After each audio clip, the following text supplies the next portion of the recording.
Lihat adalah gambar suasana kejadian di depan gereja setelah terjadinya ledakan yang terjadi sekitar pukul 7 waktu Indonesia Barat. Rentetan teror mengatasnamakan agama menguar sepekan belakangan ini. Setelah aksi bom bunuh diri di 3 gereja di Surabaya, menyusul penyerangan markas polisi di Pekanbaru Riau. Kebanyakan jadi korban adalah warga sipil. Untuk mengatasinya, pemerintah sedang mempersiapkan Komando Operasi Khusus Gabungan. Komando Operasi Khusus Gabungan, yang biasa disingkat sebagai Koopsusgab, berasal dari pasukan elit gabungan 3 matra, yaitu Satuan 81 Kultor Komando Pasukan Khusus Angkatan Darat, Detasemen Jasa Mangkara Angkatan Laut, dan Satuan Bravo 90 Korps Pasukan Khas Angkatan Udara. Dari ketiganya, Satuan 81 Kultor menjadi pasukan yang merintis operasi anti-teror pertama di Indonesia.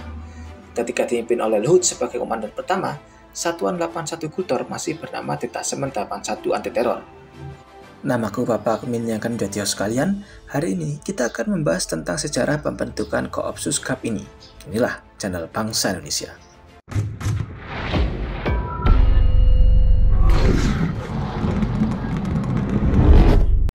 Pada awal tahun 1979, Letjen Benny Mordani memanggil Letkol Sintong Panjaitan, Asisten 2, Operasi Kopasanda.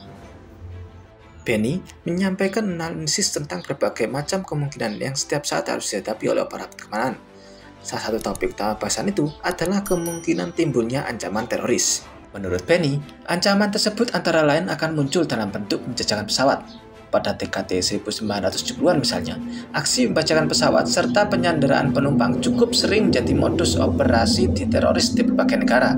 Karena dengan membajak pesawat, teroris bisa mendapatkan publikasi yang murah, langsung, dan meluas. Benny kemudian meminta Sintong menyiapkan sebuah pasukan khusus anti-teror. Sintong juga diminta membuat bahan perbandingan dengan pasukan sejenis di negara lain.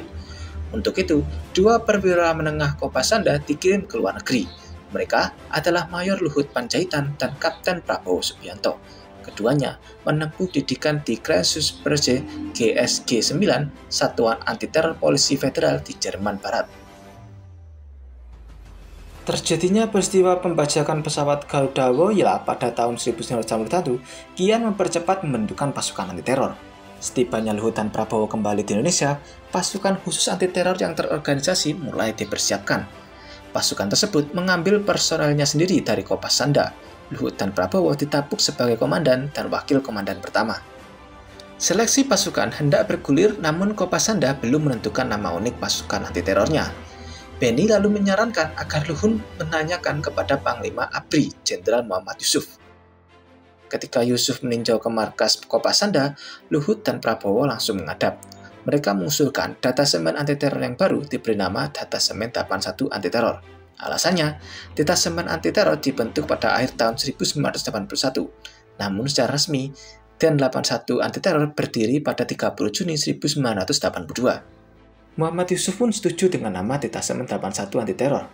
Persetujuan Yusuf berdasarkan angka 81 bila dijumlahkan hasilnya 9. Pesawat Hercules yang selalu digunakan Yusuf mempunyai call sign A1314, yang mana angka tersebut akan berjumlah 9 juga bila jumlah. Yusuf pun yakin bahwa itu adalah angka yang bagus. Den 81 Anti-Teror merupakan satuan yang dikehendaki Benny Mordani dalam menghadapi teroris. Koordinasi antara Den 81 Anti-Teror dengan pihak intelijen Hankam cukup rapat. Satuan elit itu selalu mendapatkan pasukan informasi dari staf intelijen Hankam melalui jaringan radio. Kerap juga, mereka diikut sertakan mengamankan perjalanan Presiden Soeharto ke luar negeri maupun kunjungan kerja di dalam negeri. Di samping kemampuan dasar anti-teror, setiap anggota Den 81 anti-teror paling tidak menguasai satu spesialisasi. Susunan kelompok Den 81 anti-teror terdiri dari komandan dan wakil komandan kelompok Bintara Zeni, Bintara Perhubungan, Bintara Perintis, Tamtama Perintis 1, Tamtama Perintis 2, Bintara Senjata, Tamtama Senjata. Susunan spesialisasi dapat diubah sesuai dengan kebutuhan operasi. Di level elit Kopasanda, Den 81 Anti-Teror menempati puncak piramida. Di tingkat bawah piramida adalah para komando, sedangkan Sandi Yuda di bagian tengah. Den 81 Anti-Teror yang berada di pucuk atas berjumlah sekitar 10% dari seluruh anggota pasukan Baret Merah. Enggan demikian, Den 81 Anti-Teror bukan hanya menjadi pasukan inti dari Kopasanda, tapi menjadi pasukan inti ABRI. Dan 81 anti teror dilatih dengan teknik yang digunakan pasukan kontrateroris dan penyelamatan sandera.